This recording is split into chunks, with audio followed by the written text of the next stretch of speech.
রাজ্য বিজেপিতে আবার ধাক্কা। বস্তুত এবার সরাসরি ভাঙন শুভেন্দু অধিকারীর ঘরেই। ভোটের প্রস্তুতিতে 1 বছর আগে থেকেই কোমর বাঁধা শুরু হচ্ছে বলে যখন দাবি করছে বিজেপি, তখন দল ছেড়ে তৃণমূলে চলে গেলেন তাদের বিধায়ক। পূর্ব মেদিনীপুর জেলার হলদিয়ার বিধায়ক তাপসী মণ্ডল বিজেপি ছেড়ে সোমবার তৃণমূল ভবনে গিয়ে আনুষ্ঠানিকভাবে শাসক শিবিরে যোগ দিলেন। তাপসীর বিজেপি ছেড়ে তৃণমূলে যাওয়ার অন্য রাজনৈতিক তাৎপর্যও রয়েছে। প্রথমত, তাপসী শুভেন্দুর নেতৃত্বাধীন পরিষদীয় দলের সদস্য।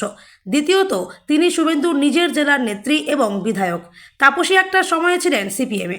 2016 সালের বিধানসভা নির্বাচনে যখন গোটা রাজ্যে তৃণমূলের জয় জয়কার, সেই নির্বাচনে তাপসী কংগ্রেস সমর্থিত সিপিএম প্রার্থী হিসেবে হলদিয়া আসনটিতে জেতেন।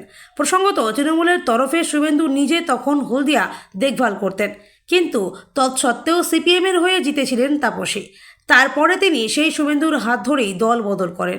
শুভেন্দু তৃণমূল ছেড়েই বিজেপিতে যান, তাপসী বিজেপিতে যান সিপিএম ছেড়ে।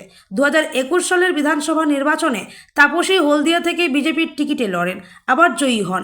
এতদিন শুভেন্দুর ঘনিষ্ঠ বৃত্তেই তাকে দেখা গিয়েছে, কিন্তু শুভেন্দু 2026 সালের বিধানসভা নির্বাচনের দিকে লক্ষ্য রেখে যখন তৃণমূলের বিরুদ্ধে সুর ক্রমশ চড়াচ্ছেন, তখন তার আস্থাভাজন তাপসী দল ছেড়ে তৃণমূলে চলে গেলেন।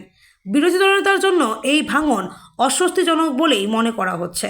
পক্ষান্তরে উল্লসিত তৃণমূল শিবির বলছে তারা শুভেন্দুর ঘর ভেঙে দিয়েছে। সোমবার দুপুরেই তাপসী চলে আসেন বাইপাসের ধারে তৃণমূল ভবনে। সেখানেই আনুষ্ঠানিকভাবে তিনি তৃণমূলে যোগ দেবেন।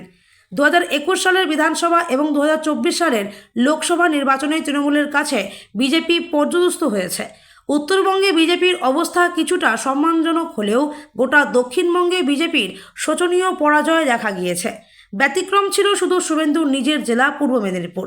বিধানসভা এবং লোকসভা দুটি নির্বাচনে ওই জেলায় তৃণমূলকে পিছনে ফেলে দিয়েছিল বিজেপি। এমনকি মুখ্যমন্ত্রী মমতা বন্দ্যোপাধ্যায়ও পরাজিত হয়েছিলেন নন্দীগ্রামে। সেই জেলাতেই তৃণমূল প্রত্যাঘাত করল বলে দাবি শাসক শিবিরের। দক্ষিণবঙ্গে যে জেলাকে বিজেপির দুর্ভেদ্য দুর্গ হিসেবে দাবি করা হচ্ছিল, সেখানেই তৃণমূল ভাঙন ধরিয়ে দিল। সূত্রের খবর, তাপসীর দলবদলের নেপথ্যে সবচেয়ে উল্লেখযোগ্য ভূমিকা নিয়েছেন বিষ্ণুপুরের বিধায়ক তন্ময় ঘোষ, যিনি নিজেও বিজেপি থেকে তৃণমূলে এসেছিলেন। 2021 সালে তন্ময় বিজেপির টিকিটে বাঁকুড়া জেলার বিষ্ণুপুর থেকে জিতেছিলেন। পরে তিনি তৃণমূলে যোগ দেন। এছাড়াও তাপসীর দল বদলে গুরুত্বপূর্ণ ভূমিকা রয়েছে রাজ্যের এক মন্ত্রীর। ওই মন্ত্রীর মারফতই তন্ময় তৃণমূলের সর্বোচ্চ নেত্রী মমতা বন্দ্যোপাধ্যায়ের সঙ্গে যোগাযোগ করেছিলেন বলে তৃণমূল সূত্রের খবর।